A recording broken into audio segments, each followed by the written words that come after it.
You don't get this anywhere else, you know, you really don't. The days are fairly strenuous, you know. You have enough adrenaline that keeps you going.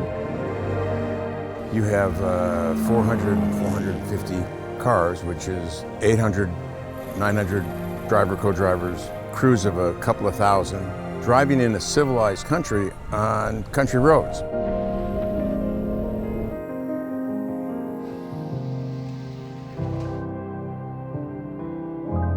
You know, the Mille is as good as it gets.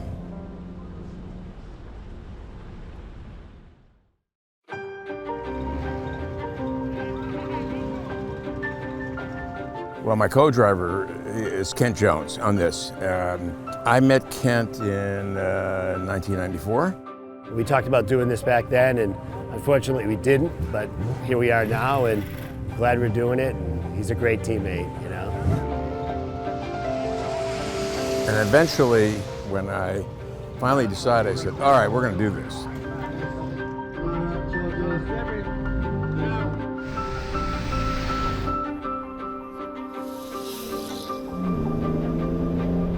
The Mille, to me, is the art of what's possible. I mean, think about this. 4 guys were drinking back in 1927. One trash talks the other about the fact that he doesn't drive fast enough, and they decided to race from Brescia to Rome and back non-stop, with the exception of fuel. No one would have thought that's possible.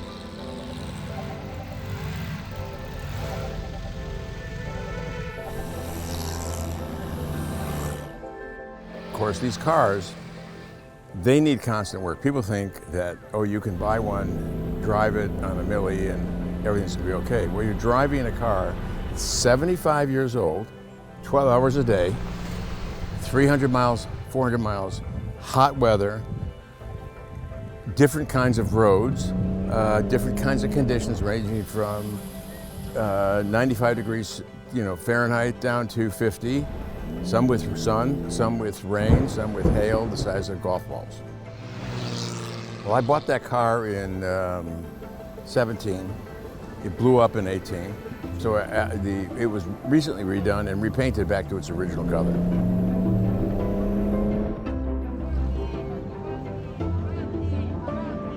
For sure, this car is incredibly fast. It's faster this year than it was last year. Handles better. But it is quick. It is quick. It's as quick as anything out there. We were keeping up with a brand new Bentley the other day through the mountains, and no problems at all. So, I mean, the guys do such a good job of this thing. It's been flawless. No leaks, no problems. Oh, the car is just, it's an English sports vehicle. I mean, it's fast and it's agile and it's solid. Oh, it's a torque monster.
It is not as tough as, the parasitic car, but in its own way, it's actually tougher because you have to navigate not just the driving, high-speed driving, but even more importantly, you're driving into villages. It celebrates the history of this country, and nothing brings a bigger smile to my face than, see those little kids waving the flag, and they come through and you honk the horn, and you're you know, you're driving on a cobblestone road. You keep coming back because it's just the challenge of it.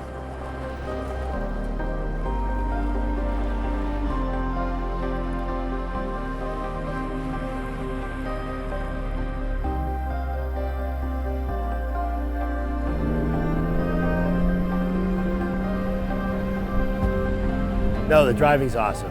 You don't get this anywhere else, you know, you really don't. Traffic can be a little tough, you know, but awesome speeds out there on the roads.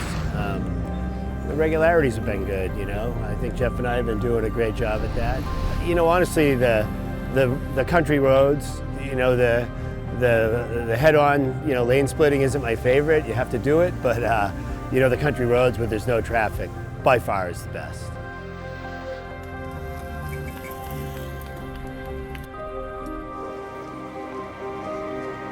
Yeah, the days are fairly strenuous, you know, especially with the hot sun. You have enough adrenaline that it keeps you going. They are a little long. I mean, yesterday particularly was pretty long. I'd go a couple more hours if I had to, and have it no other way. If it was easy, everybody would do it, right?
One of the reasons that it's such a challenge is because you drive everything from smooth country roads to roads that are bumpy to gravel. And yeah, the driving's tough, right? I've done some of those endurance, you know, unpaved Baja. There's no comparison. There's no comparison. And you make new friends, you know. You meet the person that's in front and you develop a friendship. You keep coming back because it's just the challenge of it, right? I mean, you know, I did this for my daughters and my granddaughters and my grandsons to know, you know, that anything is possible.